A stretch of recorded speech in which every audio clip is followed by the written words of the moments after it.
Hello বন্ধুরা, আজ 14 December রবিবার। চলুন শুরু করি আজকের বরাক উপত্যকা তথা সমগ্র আসামের গুরুত্বপূর্ণ সংবাদগুলি দিয়ে। রাজ্যের সরকারি আবাসন প্রকল্প নিয়ে বড় আপডেট দিয়েছেন মুখ্যমন্ত্রী হিমন্ত বিশ্ব শর্মা। তিনি জানিয়েছেন, যেসব সরকারি ঘরের জিও ট্যাগিং ইতিমধ্যেই সম্পন্ন হয়েছে, সেগুলির জন্য খুব শিগগিরই তহবিল ছাড়ের প্রক্রিয়া শুরু হবে। তবে মুখ্যমন্ত্রী স্পষ্টভাবে সতর্ক করেছেন, প্রথম কিস্তির টাকা নির্ধারিত কাজে সঠিকভাবে ব্যবহার না হলে পরবর্তী কিস্তির অর্থ বন্ধ করে দেওয়া হবে। সরকারি প্রকল্পের স্বচ্ছতা ও জবাবদিহিতা নিশ্চিত করতেই এই কঠোর অবস্থান বলে জানান তিনি। খাদ্য নিরাপত্তা সংক্রান্ত খবর। হাইলাকান্দি জেলায় খাদ্য সুরক্ষা কার্ডধারীদের জন্য সেপ্টেম্বর মাসের আটা বরাদ্দ ঘোষণা করা হয়েছে। প্রতি কার্ডে 1 কিলো 525 গ্রাম করে আটা দেওয়া হবে। পাশাপাশি কেন্দ্রীয় সরকারের খাদ্য দপ্তর জানিয়েছে, 2026 সালের 1 জানুয়ারি থেকে সারা দেশে রেশন বন্টন ব্যবস্থায় বড় পরিবর্তন আসতে চলেছে। বর্তমানে যে পরিমাণ চাল, আটা বা গম দেওয়া হয়, তাতে পরিবর্তন হতে পারে বলে প্রতিটি রাজ্যকে আনুষ্ঠানিকভাবে বিজ্ঞপ্তি পাঠানো হয়েছে। এদিকে ধলাই জেলায় সবজি চাষের সময় ঘটে গেল এক মর্মান্তিক দুর্ঘটনা। আরজানপুর গ্রামের বাসিন্দা সাবির আহমেদ লস্কর, বয়স আনুমানিক 30 বছর, পাওয়ার টিলার দিয়ে জমি চাষ করার সময় অস্বাভাবতবশত নামলের সঙ্গে পা আটকে গুরুতর আহত হন। প্রায় 2 ঘণ্টার চেষ্টায় স্থানীয়দের সহায়তায় একজন মেকানিকের মাধ্যমে তাকে উদ্ধার করা সম্ভব হয়। পরে আশঙ্কাজনক অবস্থায় তাকে শিলচর মেডিকেল কলেজ ও হাসপাতালে ভর্তি করা হয়েছে। চিকিৎসক সূত্রে জানা গেছে, তার অবস্থা গুরুতর এবং নিবিড় পর্যবেক্ষণে রাখা হয়েছে। ধর্মীয় মহল থেকে স্বস্তির খবর। আল্লাহ তালার অশেষ মেহেরবানিতে সাহেবজাদায় রাঙাউটি হজরত মাওলানা আবুল খয়ের মাহবুব বড়ভূইয়া সাহেবের অপারেশন সফল হয়েছে। বর্তমানে তার শারীরিক অবস্থা স্থিতিশীল। চিকিৎসকদের পরামর্শ অনুযায়ী তিনি 3 দিন আইসোলেশনে থাকবেন।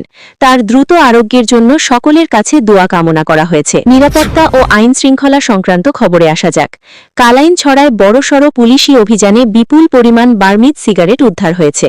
13 ডিসেম্বর রাতে কালাইনছড়া টোলগেট সংলগ্ন পুলিশ চেকপোস্টে একটি কন্টেনার গাড়ি তল্লাশি চালিয়ে গোপন চেম্বার থেকে 29 কার্টন বার্মিজ সিগারেট উদ্ধার করা হয়, যার মোট পরিমাণ প্রায় 3,19,000। এই ঘটনায় উত্তরপ্রদেশের বাসিন্দা প্রেমপাল ও দানবীর নামে 2 জনকে আটক করা হয়েছে। পুলিশ জানিয়েছে, পুরো ঘটনার তদন্ত চলছে। একই সঙ্গে বদরপুর রেল স্টেশনে কেন্দ্রীয় শুল্ক দপ্তরের পক্ষ থেকে চালানো হয়েছে বড় অভিযান। শিয়ালদা সাইরং এক্সপ্রেস ট্রেন ও একটি একটিআই ম্যাজিক ট্রাক তল্লাশি চালিয়ে প্রায় 1000 কেজি পোস্ত উদ্ধার করা হয়েছে। অভিযান চলাকালীন ম্যাজিক ট্রাকের চালক ঘটনাস্থল থেকে পালিয়ে যায়। পলাতক চালকের খোঁজে তল্লাশি শুরু হয়েছে এবং তদন্ত চলছে বলে জানিয়েছে শুল্ক দপ্তর। সম্মান ও স্বীকৃতির খবর। মুম্বাইয়ে অনুষ্ঠিত এক গম্ভীর অনুষ্ঠানে অসমের মুখ্যমন্ত্রী হিমন্ত বিশ্ব শর্মাকে SIES চন্দ্রশেখর সরস্বতী জাতীয় সম্মানে ভূষিত করা হয়েছে। শিক্ষা, সংস্কৃতি ও সমাজসেবায় তার অসামান্য অবদানের স্বীকৃতি হিসেবেই এই সম্মান প্রদান করা হয়। ন্যায়বিচার সংক্রান্ত গুরুত্বপূর্ণ খবর। 12 ডিসেম্বর প্রয়াত শিল্পী জুবিন গার্গের স্ত্রী গরিমা SIT এর দাখিল করা চার্জশিটকে স্বাগত জানিয়েছেন। তিনি বলেন, পরিবার এখন আদালতের দিকেই তাকিয়ে আছে এবং দ্রুত বিচার প্রক্রিয়া সম্পন্ন হবে বলে তারা আশাবাদী। উল্লেখ্য, জুবিন গার্গের মৃত্যুতে খুনের অভিযোগে তার সেক্রেটারি সিদ্ধার্থ শর্মা সহ আরও 3 জনের বিরুদ্ধে চার্জশিট দাখিল করা হয়েছে। জাতীয় স্তরে আরেকটি সম্মানের খবর। দিল্লির আম্বেদকর পঞ্চশীল আশ্রমে অনুষ্ঠিত 41তম জাতীয় দলিত সাহিত্যকার সম্মেলনে রামচন্ডী নিমাইচাঁদপুরের জেলা পরিষদ সদস্য দিলওয়ার হোসেন বড়ভূইয়াকে ড আম্বেদকর সেবাশ্রী ন্যাশনাল অ্যাওয়ার্ড 2025 প্রদান করা হয়েছে। কেন্দ্রীয় সরকারের বড় সিদ্ধান্ত। মনরেগার নাম বদলে রাখা হয়েছে পূজ্য বাপু গ্রামীণ রোজগার যোজনা বা PBGRY। এই প্রকল্পে ন্যূনতম কর্মদিন বাড়িয়ে 125 দিন করা হয়েছে এবং দৈনিক মজুরি বৃদ্ধি পেয়ে হয়েছে 240 টাকা। পাশাপাশি 100 দিনের কাজের জব কার্ডের সঙ্গে আধার লিঙ্ক করা বাধ্যতামূলক করা হয়েছে। নির্দিষ্ট সময়ের মধ্যে লিঙ্ক না হলে জব কার্ড বাতিল হতে পারে। রাজনৈতিক ক্ষেত্রে বড় পরিবর্তনের ইঙ্গিত মিলেছে কেরালায়। তিরুবনন্তপুরম মিউনিসিপাল কর্পোরেশনে ঐতিহাসিক জয় পেয়েছে বিজেপি, যা 4 দশকেরও বেশি সময় ধরে ক্ষমতায় থাকা বামফ্রন্টের জন্য বড় ধাক্কা বলে মনে করা হচ্ছে। এদিকে অসমে ভোটার তালিকা সংশোধন নিয়ে সুপ্রিম কোর্ট নির্বাচন কমিশনকে কারণ দর্শানোর নোটিশ দিয়েছে।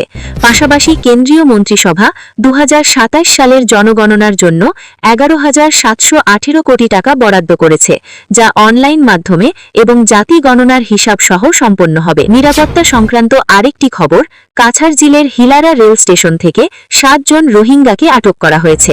অন্যদিকে পাকিস্তানের সঙ্গে সংযোগের অভিযোগে তেজপুর থেকে এক প্রাক্তন বায়ুসেনা আধিকারিককে গ্রেপ্তার করা হয়েছে। আন্তর্জাতিক খবর, সুদানের আবেই অঞ্চলে সন্ত্রাসী হামলায় 6 জন বাংলাদেশি শান্তিরক্ষী নিহত এবং 8 জন আহত হয়েছেন, যা আন্তর্জাতিক মহলে গভীর উদ্বেগ সৃষ্টি করেছে। সবশেষে আবহাওয়ার খবর, আজ বরাক উপত্যকার 3 জেলায় আকাশ পরিষ্কার থাকবে।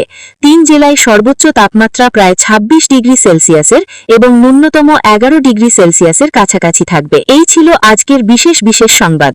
ভিডিওটি ভালো লাগলে লাইক করুন আর এইভাবে প্রতিদিনের তথ্যপূর্ণ খবর পেতে চ্যানেলটি সাবস্ক্রাইব করতে ভুলবেন না। ধন্যবাদ বন্ধুরা, আগামীকাল আবার দেখা হবে নতুন খবর নিয়ে। জয় হিন্দ।